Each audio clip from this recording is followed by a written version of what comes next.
Sedaj imamo pa prav posebno priložnost, in sicer, da se sprehodimo po boksih in poiščemo tistega slovenske reprezentance.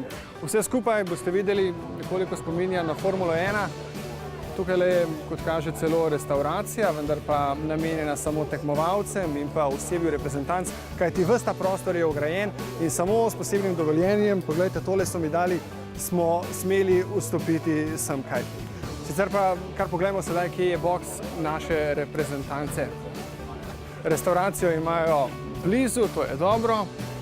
Tukaj vidimo, tukaj so Američani, pa Belgijci in pa Danci. Tukaj na koncu pa slovenska reprezentanca. Kaže se ravno sredi sestanka, nekoliko bomo še počakali, na to pa se vendarle pogumno približali. Kako natančno je določen in načrtovan vsak trenutek, ko pripravi na tekmo tukaj še na suhem v boksu? Pa to je zavisno od uslova koji su ponuđeni, znači ovim svim zemljama. Na nekim tekmama su neke veće reprezentacije imaju bolje uslove, primjer kao što je ovdje zgrada, ne? A nekima su ponuđeni šatori. Tako da zavisno od toga zavisi da li ćeš se zadržavati duže u njemu ili ćeš kraće, ne? Pošto jednostavno bivati u takvom prostoru je jako teško po sve, a pogotovo za takmičare. Ovo je dosta bih rekao dobro za pogledaš sve tekme koje su u godine. Nije toplo. Znači uglavnom dolazimo nekih otprilike sat, 10-15 minuta pre. Znači tu je sve ono pripremanje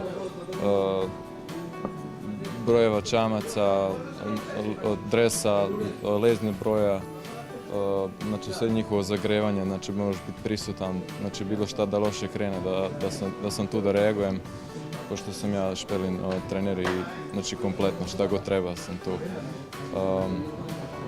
Uglavnom mislim nema dosta prostora, isto za čamce, dosta je čamaca i onda treba onako sarađivati s drugim timovima, pošto tu su ovdje Slovenija, tamo je, ne znam, Švicarska, Luksemburg, tako da mora se onako biti tolerantan jedni s drugima i onda jednostavno je lakše u tom prostoru bio, pogotovo pred sam nekih 50 minuta pre starta takmičar ulazi u onu koncentraciju i uopšte onako vizualizira onako kako će tekmu odveslati.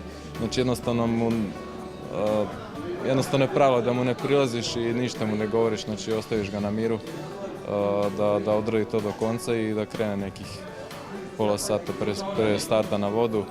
Neki kreću i 2 put na vodu pre na start, mislim svako ima drugačije. Imaš dovolj prostora, najdeš svoj mir tukaj? Ja, trenutno ni nobenega, tako da je dobro. Ko začnejo tekme, pol se jih kar nabere in je gužva, tam je prav vroče, tako brez zraka, moraš se malo premakniti bolj stran, ampak dovolj prostora. Kaj je sicer tisto, kar najbolj potrebuješ pred samo tekmo? Najbolj mir, da se lahko skoncentriram sama na se, da se spočijem, da se pripravim tako fizično kot psihično in to je to. Kaj še na suhem postoriš, predno ideš na vodo, Stričen, ki je pač že del same priprave na tekmo? Malo me Stjepan še zmasira, preden grem, malo se ogrejem, še dinamične vaje in pol grem na štart. Kaj praviš o teh pogojih? Je to nekaj najboljšega, kar ponuja naprimer karavana, kajaka in kanuja na mirnih vodah? Je tako tudi drugje?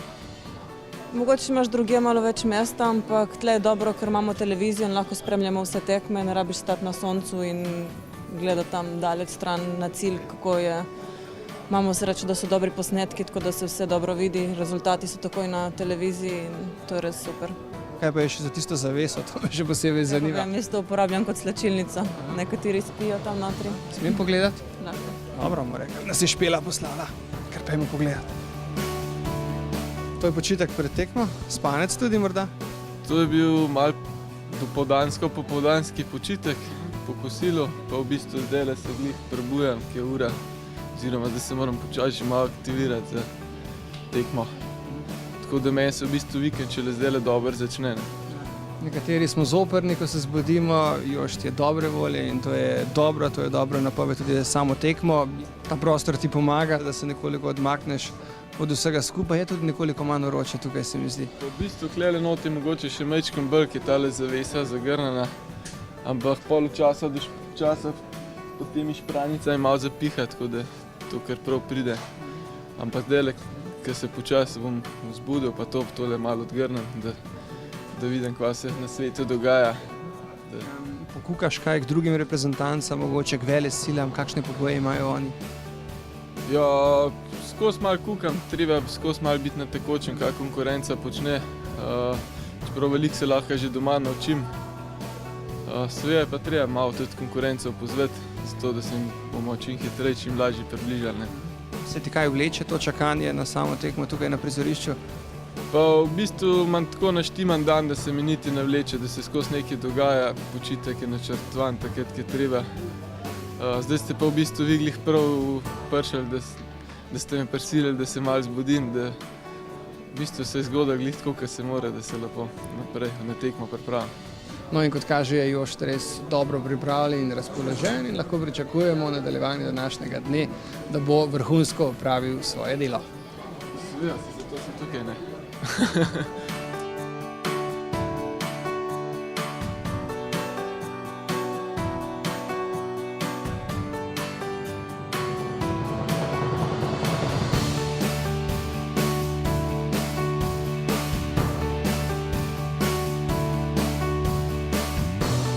Tako, tudi predzadnja oddaja te sezone je prišla do ciljne črte. Vendar pa najboljše vedno pride na koncu in za... Kaj zdaj to? Čakaj. Najboljše vedno pride na koncu in...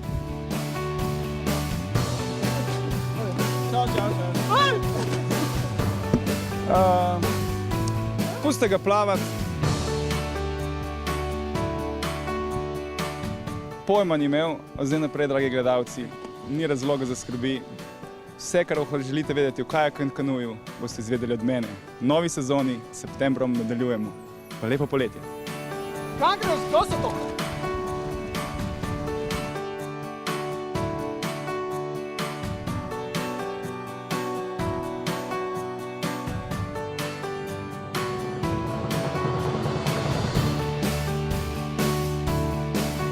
Vse to zrežiral. Dragi gledalci, z nami je Grega. O kajaku ne ve veliko, prevzema pa naslednjo leto oddajo o plavanju.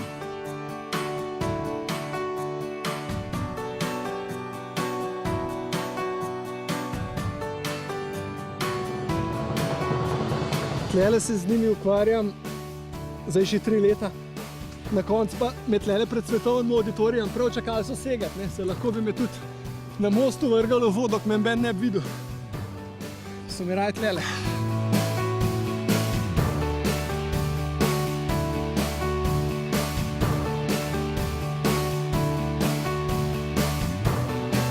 Slovenska fovšija v vsem sijaju.